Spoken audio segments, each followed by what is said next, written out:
अब हम लोग इसके जो इसका अंग है या इसके पूरे पार्ट को समझते हैं।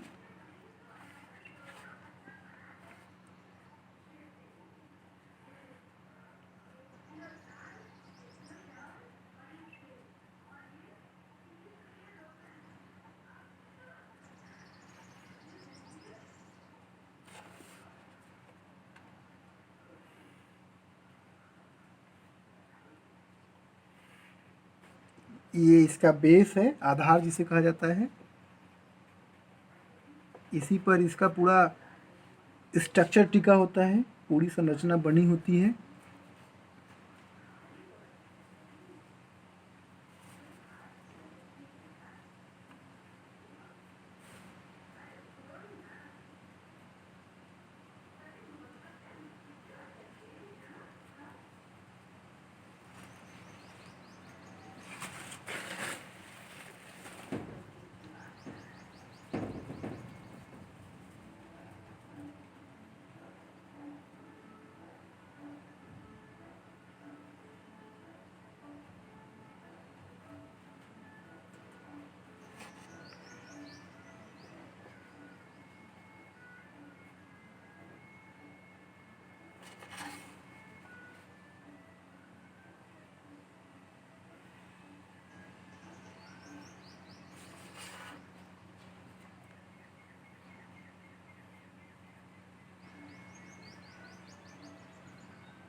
ये इसका, जिसको तल वाल्व तथा छलनी कहते हैं,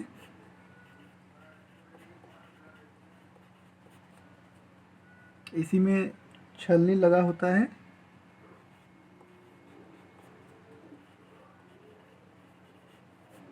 जो कि अंदर, इसको अंग्रेजी में फुट वाल्व भी कहते हैं।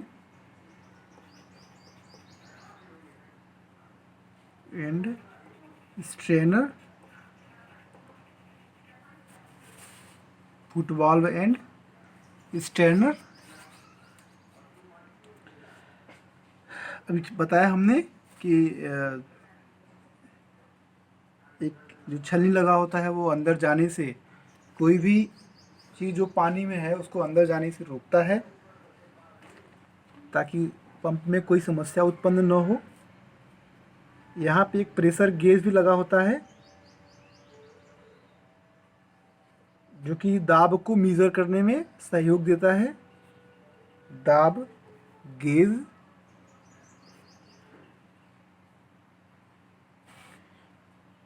ये पता है हमें कि this is called delivery pipe. इसको प्रदाय पाइप यानी डिलीवरी पाइप कहते हैं। यहाँ पे भी हमारा एक प्रेशर गेज लगा होता है, दाब गेज। दाब गेज लगा होता है। ये हमारा पंप है, अपकेंद्री पंप। ये हमारा डिलीवरी वाल्व है, प्रदाय वाल्व। ये मोटर है। अभी हमने चर्चा किया था कि सेंट्रीफ्यूगल पंप को चलाने के लिए हमको एक अलग से बाहर प्राथमिक एक माध्यम चाहिए, चाहे वो मोटर हो, चाहे वो जनरेटर हो, चाहे कोई भी ऐसा मैकेनिकल सिस्टम जिससे हम इस शाफ्ट को चला सकें। इसको हम लोग कपलिंग कहते हैं।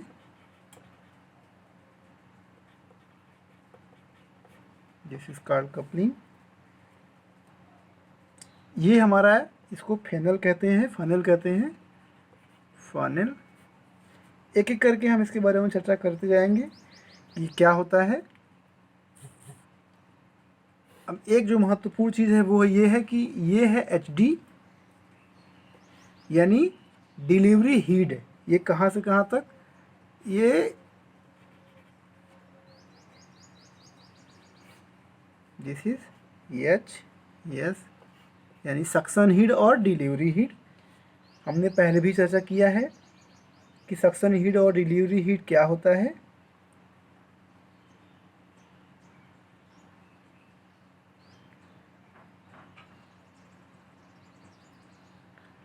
ये हमारा प्राथमिक चालक है, यानी प्रथम चालक।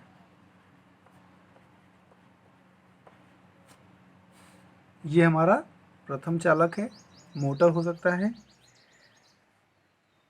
अब हम इसकी सहायता से, अब इसके फंक्शन को समझते हैं। इसकी सहायता से एक कपड़े लगा हुआ है, इस सेंट्रीफ्यूगल पंप को चलाते हैं, घुमाते हैं इसको, और इसमें जो पानी भरा हुआ है अंतर्नोदक, यानी हमने डिस्कस किया था ये वाला सेक्शन। अंतर्नोदक जो है ये इस पानी को केंद्र की तरफ भेजता है, यानी इसमें जो पानी भरा हुआ है आई पे, ये केंद्र से इसकी परिधि की ओर भेजता है, और इसके केंद्र पर एक आंशिक दाब उत्पन्न होता है, सॉरी आंशिक निर्वात उत्पन्न होता है। और जब ये पानी इसकी परिधि से इसके केसिंग में आ जाता है तो एक गतिज ऊर्जा उत्पन्न होती है और कुछ दाब ऊर्जा भी उत्पन्न हो जाती है। जब ये पानी इसकी केसिंग में आ जाता है, इसकी सहायता से यहाँ से पानी यहाँ से जब इसकी केसिंग में भर जाता है तो गतिज ऊर्जा उत्पन्न होती है, साथ में कुछ दाब ऊर्जा भी होती है। जैसे जैसे ये द्रव हमारे इस केसिंग में, आवरण में आगे बढ़ता जाता है, वैसे वैसे जो हमारा क्रॉस सेक्शनल एरिया है उसके कारण जो द्रव की गतिज ऊर्जा है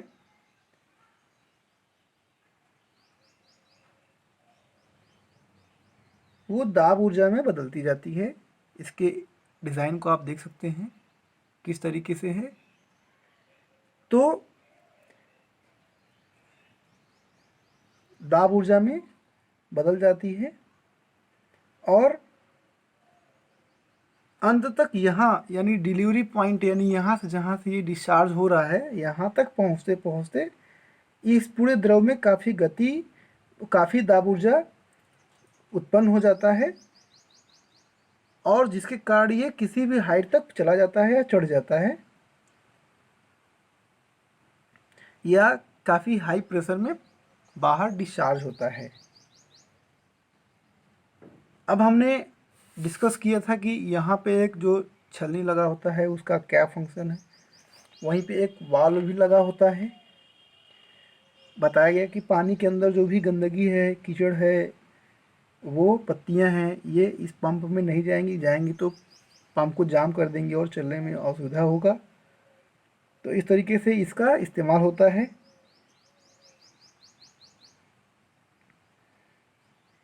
हमने अभी ये भी डिस्कस किया कि जो इसमें फुटबॉल लगा होता है वो एक तरफ ही खुलता है, यानी ये अंदर की तरफ ही खुलेगा, बाहर की तरफ नहीं खुलेगा। बाहर की तरफ खुलेगा तो अंदर जो पानी भरा रहता है वो बाहर निकल जाएगा और हमको चलाने से पहले हर बार इसमें पानी भरना पड़ेगा। अब हम एक एक करके इसके अलग अलग पार्ट्स को समझते हैं। पहला ये मोटर होता है, जिसका प्रयोग इस अपकेंद्री पंप को चलाने के लिए इस्तेमाल किया जाता है। इसमें जो अंतर नोदक जो लगे होते हैं उसको घुमाने के लिए और पावर देने के लिए इस्तेमाल किया जाता है, शक्ति देने के लिए। इसके स्थान पे कुछ और भी प्रयोग हो सकता है, चाहे वो भाप और तेल इंजन से चलने वाले कोई भी एक मशीन हो सकती है। कपलिंग बताया हमने कि इसके द्वारा मोटर और अंतर्नोदक के जो शाफ्ट हैं उनको जोड़ने का एक संयोजक का काम किया जाता है, जोड़ने का काम किया जाता है। हमारा जो ये अंतर्नोदक है, जिसे हम लोग इम्पेलर कहते हैं, वह पंप के अंदर घूमने वाला भाग है। यानी ये जो हम इसकी बात कर रहे थे, दिस इज कॉल्ड अंतर्नोदक इम्पेलर, इसको हम लोग यही भाग इसके अंदर घूमता है और द्रव को घुमाने का भी काम यही करता है। और इसके ऊपर जो केसिंग लगी होती है, इसी के बीच में ये घूमता है। यानी हम जो ये इस फंक्शन की बात कर रहे थे, ये सारा फंक्शन होता है लेकिन कुछ इस तरीके से। इसके अंदर जो हम लोग यहाँ पे पानी को हाथ से घुमा रहे थे, यहाँ पे अंतर्नोदक के माध्यम से घुमाया जाएगा।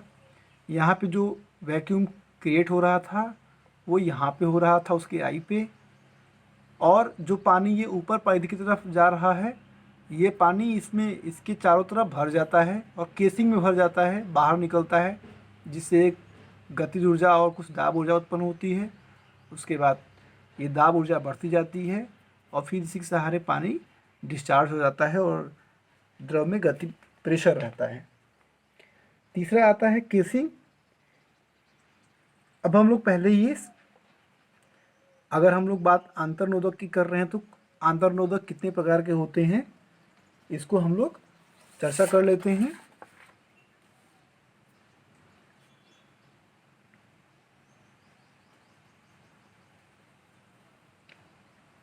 अगर हम लोग अंतर्नोदक की बात करें तो कई आधार पर क्लासिफिकेशंस हम लोग इसको कर सकते हैं। ये पहले कुछ जान लेते हैं अंतर्नोदक के विषय में। अंतर्नोदक को शाफ्ट पर कुंजी द्वारा फिट करके केसिंग में लगाया जाता है और शाफ्ट को बेरिंग के माध्यम से सहयोग से चलाया जाता है, सहारा दिया जाता है।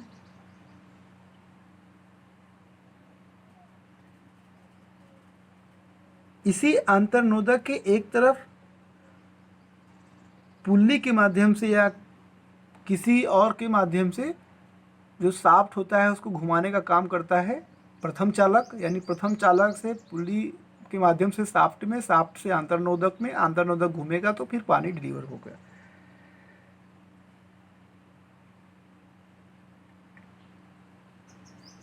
हमने भी डिस्कस किया कि कई जगह अलग अलग स्थानों पे जो द्रव के अंदर जो क्षरण है, यानी जो लॉसेस है, उसको रोकने के लिए ग्लैंड्स तथा स्टफिंग बॉक्स का भी प्रयोग हम लोग करते हैं। अभी आगे उसकी चर्चा की जाएगी। अब क्लासिफिकेशन की बात कर लेते हैं कि जो हमारा अंतर्नोदक है वो कितने प्रकार का होता है। तो अगर हम लोग अंतर्नोदक की बात करें तो अगर फलकों के वेन्स के आधार पर, यानी वेन्स के आधार पर अगर हम लोग बात करें तो पहला होगा खुला अंतर्नोदक,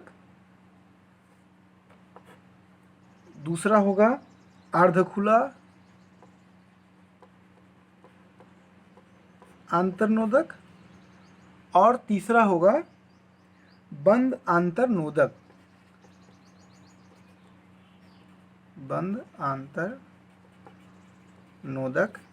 यानी पहला खुला, फर्स्ट, दूसरा अर्धखुला, तीसरा बंद अंतर्नोदक। ये हमारे तीन प्रकार के किस आधार पे हुए?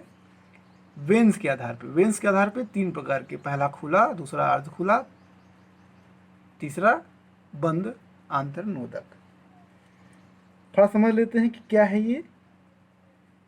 ये जो होता है खुला वाला, ये जैसा पंखा होता है उसकी पंखुड़ी जैसा लगा होता है, इसका प्रयोग हम लोग रेत, कूड़ा करकट या लुगदीदार गाढ़े द्रव के लिए की करते हैं। यानी अगर खुले प्रकार के हम लोग आंतरनोदक की बात करें तो इसका उपयोग कहाँ करते हैं?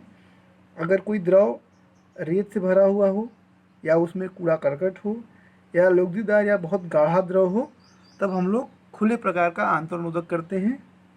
दूसरे में अगर अर्धखुले की बात किया जाए तो इसके एक ओर प्लेट लगी रहती है और दूसरी ओर से ये खुला रहता है। इसका उपयोग कुछ सीमा तक हम लोग गंदे पानी या अशुद्धियाँ जिस पानी में मिला हुआ है उसके लिए हम लोग करते हैं, अर्धखुला जो हमारा आंतरनोदक है। तीसरा जो है बंद आंतरनोदक। बंद आंतरनोदक दोनों तरफ से बंद रहता है। इसका उपयोग शुद्ध तथा कम श्यानता वाले द्रव के लिए किया जाता है। यानी जो हमारा बंद प्रकार का है इसको हम लोग शुद्ध पानी के लिए प्रयोग करते हैं, जिस द्रव की श्यानता कम होगी। इसका हम लोग इस्तेमाल तब करते हैं जब पानी में गंदा पानी हो, उसमें अशुद्धियाँ मिली हुई हों और एक तरफ से ये खुला होता है, एक तरफ से बंद होता है, और ये एकदम खुला होता है, दोनों तरफ से खुला होता है। और इसका इस्तेमाल हम लोग बहुत गंदे पानी जिसमें रेत हो, कूड़ा करकट हो, लुगदीदार या बहुत गाढ़ा द्रव हो, उसके लिए हम लोग करते हैं।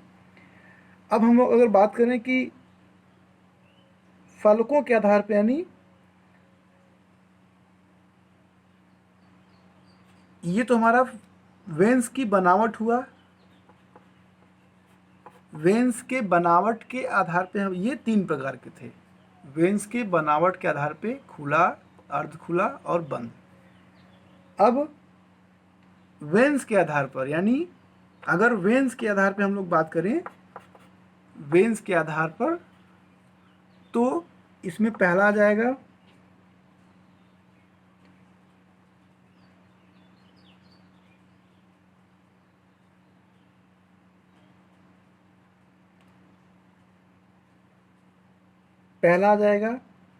पश्च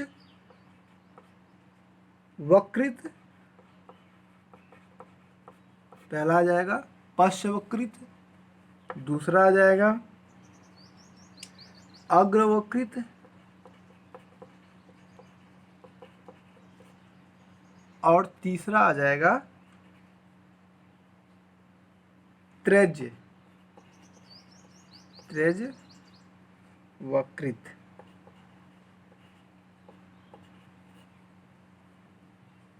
यानी रेडियल, कर्व्ड और कर्व्ड फॉरवर्ड,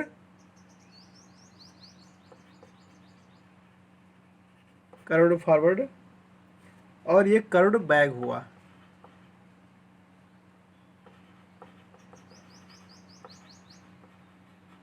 कर्व्ड बैक यानी पश्चवक्रित, अग्रवक्रित और त्रिज्यवक्रित, ये तीन प्रकार के हमारे पश्चवक्रित, अग्रवक्रित और त्रिज्यवक्रित, ये हमारे वेन्स के आधार पे हुए।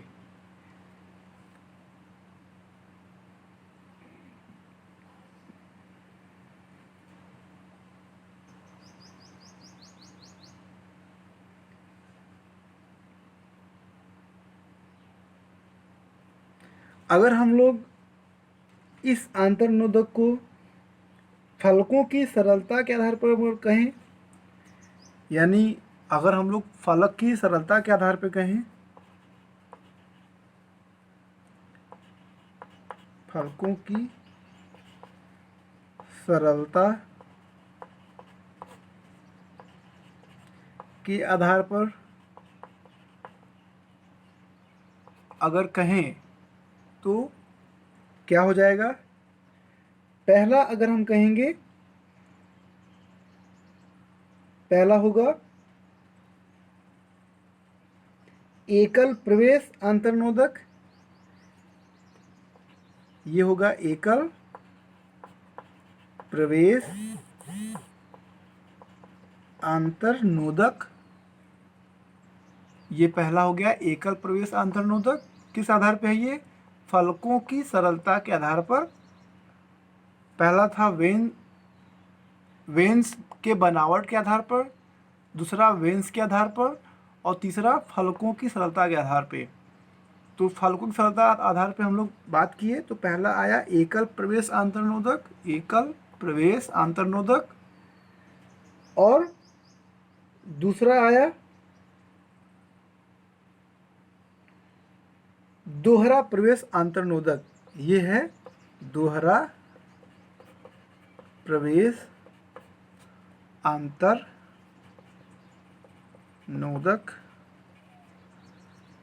ये दो प्रकार से एकल प्रवेश अंतर्नोदक, यानी एकल प्रवेश में क्या होगा, इसमें केवल एक ही ओर से इसकी आई पे जो है द्रव प्रवेश करेगा। दोहरे में यानी आप ये देख सकते हैं यहाँ से इसके आई पे एक ही तरफ से द्रव प्रवेश कर रहा है। दिस इज कॉल्ड एकल प्रवेश, यानी सिंगल एंट्री। और यदि दोनों तरफ से अगर द्रव प्रवेश कर रहा है, यानी इधर से भी, तो this is called double entry अंतर्नोदक, यानी दोहरा प्रवेश।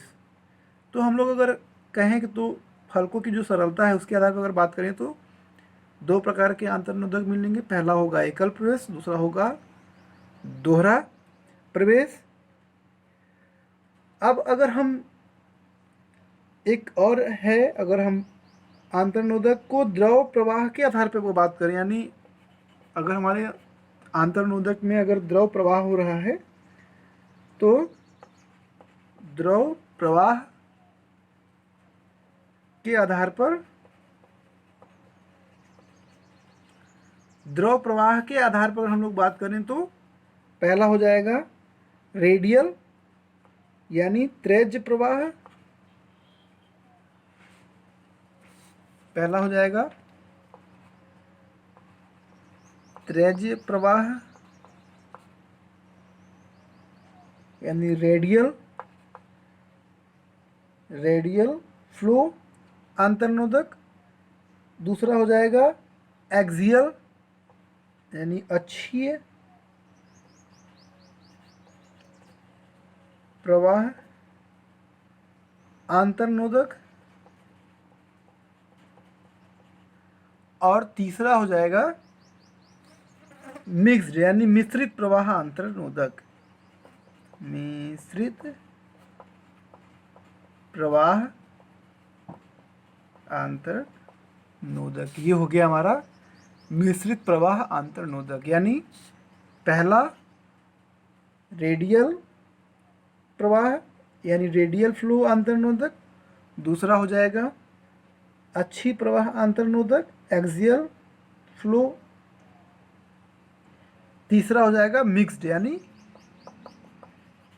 Mixed flow अंतर्नोदक। ये हमारे तीन प्रकार के अंतर्नोदक किसके आधार पर होंगे? द्रव प्रवाह के आधार पर, जो द्रव का प्रवाह हो रहा है उसके आधार पर हम लोग तीन प्रकार के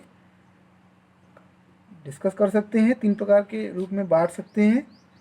अब ये पहला क्या होता है, रेडियल फ्लो, इसको थोड़ा समझते हैं। इसमें क्या होता है, इसमें द्रव के आने के पश्चात, यानी इसके अक्ष पर जब हमारा द्रव आता है, आने पर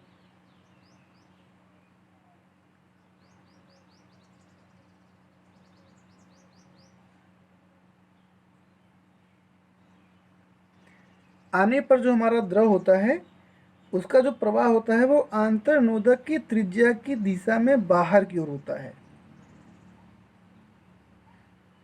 आजकल हम लोग इसका ज़्यादा इस्तेमाल करते हैं। इस प्रकार के आंतरनोदक का इस्तेमाल अधिक होता है। एक बार फिर से रिपीट कर देते हैं कि अक्ष पर आने के पश्चात जो द्रव होता है उसका प्रवाह आंतरनोदक की त्रिज्या की दिशा में बाहर की ओर होता है। दूसरा हमारा है अक्षीय प्रवाह एक्सियल फ्लो में। इसके अनुसार जो द्रव का प्रवाह है वो आंतरनोदक शाफ्ट के समांतर दिशा में होता है। जो आंतरनोदक होता है इसके शाफ्ट के समांतर दिशा में होता है। अगर हम सैद्धांतिक बात करें तो इसके ऊपर कोई भी अपकेंद्री बल नहीं लगता और इसी कारण इस प्रकार के आंतरनोदक वाले पंप खेती के जैसे कार्यों में, सिंचाई में, इरिगेशन में इस्तेमाल किए जाते हैं। और इसमें खासियत एक और होती है कि इनका जो शीर्ष होता है यानी जो डिलीवरी वाला पोर्शन होता है वो छोटा होता है और उससे अधिक द्रव की मात्रा प्रवाहित होती है। ये हमारा एक्सियल वाले में होता है। तीसरा मिक्स्ड में जो द्रव का प्रवाह होता है वो रेडियल यानी त्रेज और अक्षीय दोनों का मिश्रित रूप से होता है। इनका उपयोग भी हम लोग कम शीर्ष पर द्रव की जो अधिक मात्रा होती है उसको प्राप्त करने के लिए करते हैं। और इसका भी इस्तेमाल मिश्रित मतलब रेडियल का भी और एक्सियल का भी, दोनों का ये मिश्रण है। इसका शीर्ष यानी डिलीवरी शीर्ष का अल्प होता है, छोटा होता है और इसलिए इसका इस्तेमाल हम लोग सिंचाई के कार्यों में अधिक करते हैं। इस प्रकार से ये हमारा हमने डिस्कस किया कि अगर हम लोग आंतरनोदक की बात करें तो आंतरनोदक एक बार रिपीट कर लेते हैं क्या है। आंतरनोदक हमारा शाफ्ट के माध्यम से ऑपरेट होता है, चलता है। इसको चलाने के लिए हम लोग एक प्राइमरी चालक रखते हैं, प्राथमिक चालक। वो मोटर भी हो सकता है, कोई अन्य गैस से चलने वाला, तेल से चलने वाला कोई मशीन भी हो सकता है, उसके माध्यम से हम लोग इसको चलाते हैं।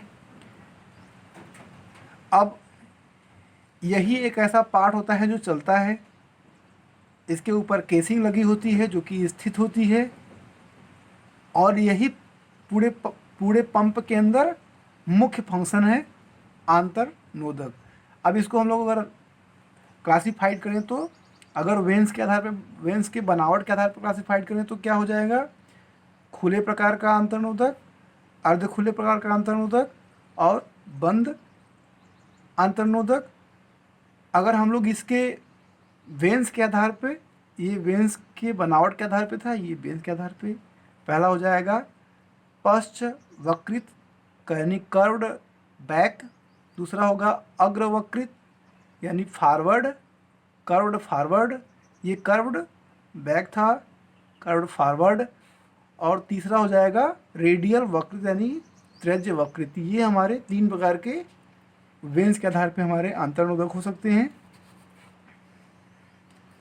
अगर हम लोग बात करें कि जो फलक होते हैं उनकी सरलता के आधार पे तो ये 2 प्रकार हो सकते हैं। पहला होता है एकल प्रवेश, आप देख सकते हैं दिस इज सिंगल एंट्री, और डबल एंट्री, यहाँ से एंट्री करके ये हमारे आंतरनोदक जा सकते हैं, दोहरा प्रवेश।